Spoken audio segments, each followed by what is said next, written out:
కొన్ని విషయాల్లో నవ్వాలో, ఏడవాలో అర్థం కాదు. కొండను తవ్వి ఎలకని పట్టడం అంటే ఏందో తెలుసా? మీకు చెప్తా. తిరుమల తిరుపతి దేవస్థానంలో వైసీపీ అధికారంలో ఉన్నప్పుడు కల్తీ నెయ్యిని వాడి లడ్డూ ప్రసాదాన్ని తయారు చేశారు అన్న దాని మీద సుప్రీంకోర్టు నియమించినటువంటి ప్రత్యేక దర్యాప్తు బృందం విచారణ చేపడుతున్న విషయం మీ అందరికీ తెలుసు కదా.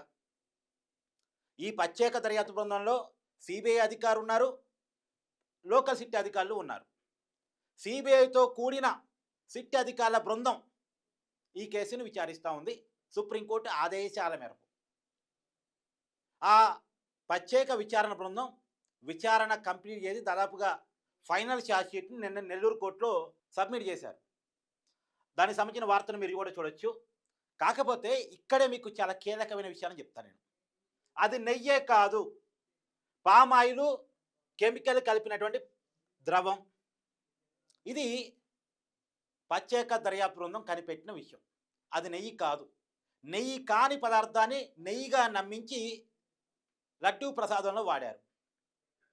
20 కోట్ల లడ్డూలను తయారు చేశారట. ఈ పామాయిలు కెమికల్ కలిపినటువంటి ద్రవంతో దాని నెయ్యి అని నమ్మించి 20 కోట్ల లడ్డూలని తయారు చేశారట. 20 కోట్ల లడ్డూలు అంటే ఒక్కొక్క లడ్డూని ఒక్కొక్క వ్యక్తి తినరు, దేవుడి ప్రసాదం కాబట్టి పంచి పెడతారు. ఒక్కొక్క లడ్డూని 5గురు తిన్నారు అనుకున్న 100 కోట్ల మంది ఈ కల్తీ నెయ్యితో తయారు చేయబడ్డ లడ్డూ ప్రసాదాన్ని సేకరించారని అర్థం. అంటే 100 కోట్ల మంది మనోభావాలు దెబ్బతిన్నాయి. 100 కోట్ల మంది మనోభావాలు దెబ్బతీసినటువంటి ఈ కేసులో 20 కోట్ల లడ్డూలని కల్తీ నెయ్యితో తయారు చేసిన ఈ కేసులో 250 కోట్ల కుంభకోణం జరిగిన ఈ కేసులో దోషులు ఎవరో తెలుసా? వైవి సుబ్బారెడ్డి గారి పిఏ, కొంతమంది టీటీడీ అధికారులట. ఇది సిట్టి కనిపెట్టిన అంశం. ఏమైనా నమ్మటానికి అవకాశం ఉందండి? ఆనాడు టీటీడీ చైర్మన్గా పనిచేసిన వైవి సుబ్బారెడ్డి గారు కాదట, తర్వాత పనిచేసిన భూమన కరుణాకర్ రెడ్డి గారు కాదట, ఆనాటి టీటీడీ బోర్డు సభ్యులు కాదట, లేదు వైవి సుబ్బారెడ్డి గారిని భూమన కరుణాకర్ రెడ్డి గారిని టీటీడీ చైర్మన్గా నియమించినటువంటి వైఎస్ జగన్మోహన్ రెడ్డి గారు కాదట, టీటీడీ మొత్తాన్ని తన చేతుల్లో పెట్టుకొని పరిపాలించినటువంటి అదనపు యువ ఆఫీసర్గా పనిచేసినటువంటి ధర్మారెడ్డి కాదట. వీళ్ళెవరూ కాదట. వైవి సుబ్బారెడ్డి గారి పిఏట, ఒక 5 డైరీ సంస్థలట, 31 మంది మొత్తం నిందితులు లిస్టులో ఉన్నారట. అంతా దేవస్థానం అధికారులు వాళ్ళు వీళ్ళు. కానీ పెద్ద తలకాయని వదిలేశారు. నాకు తెలియకడుగుతా, 250 కోట్ల కుంభకోణం, తర్వాత 20 కోట్ల లడ్డూని కలిసి చేశారు. ఇది ఒక పిఏ చేయగలిగిన పనా? ఒక పిఏ చేయగలిగిన పనా? కొంతమంది ఉద్యోగులు చేయగలిగిన పనా? ఎవరైనా నమ్ముతారా ఇది? అంటే ఈ కేసులో పెద్ద తలకాయలు రక్షించబడ్డాయి. భూమన కరుణాకర్ రెడ్డి గారు రక్షించబడ్డారు, వైవి సుబ్బారెడ్డి గారు రక్షించబడ్డారు, జగన్మోహన్ రెడ్డి గారు రక్షించబడ్డారు, ధర్మారెడ్డి గారు రక్షించబడ్డారు. రెడ్లగాళ్ళంతా సేపు. ఏదో వైవి సుబ్బారెడ్డి గారి పిఏ పేరు చెప్తున్నారు, చిన్నప్పన్నో ఏదో సంథింగ్, అతన్ని నిందితుడిగా చేర్చారు. అతనే డైరీ సంస్థల నుంచి లంచాలు తీసుకున్నాడట, కల్తీనేని ఎలో చేశాడంట, కల్పించాడట.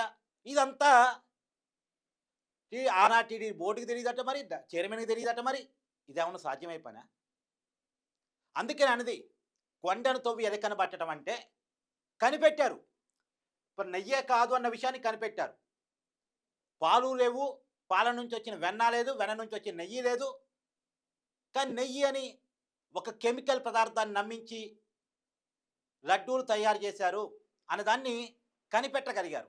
కానీ తప్పు చేసింది ఎవరో మాత్రం తప్పేంటో కనిపెట్టగలిగారు. కానీ తప్పు చేసిన వాళ్ళు ఎవరో మాత్రం మనకి చాలా అనుమానాలు ఉన్నాయి. ఆనాటి టీటీడీ పెద్దలకు తెలియకుండా, బోర్డు సభ్యులకి తెలియకుండా, ప్రభుత్వానికి తెలియకుండా ఒక పిఏ లేదా కొంతమంది అధికారులు చేయగలిగిన పని ఇది. సో మీ అభిప్రాయాన్ని కూడా కామెంట్ రూపంలో తెలియజేయండి. సో ఎలా పెద్ద తలకాయలు ప్రతి కేసులో రక్షించబడతా ఉన్నాయి, ప్రతి కేసులో కూడా పెద్ద తలకాయలు ఎలా రక్షించబడతా ఉన్నాయి. ఇది చిన్న కేసు కాదండి, హిందువుల మనోభావాలకు సంబంధించిన కేసు. 100 కోట్ల మంది హిందువుల మనోభావాలకు సంబంధించిన కేసు కాబట్టి ఖచ్చితంగా దీనికి సంబంధించి వాస్తవాలు బయటికి రావాల్సిన అవసరం ఉంది. నేను డిమాండ్ చేసేది ఏంటంటే, ఇప్పుడు దర్యాప్తు సరిపోదు. తప్పుని కనిపెట్టగలిగింది ఈ సిట్టు.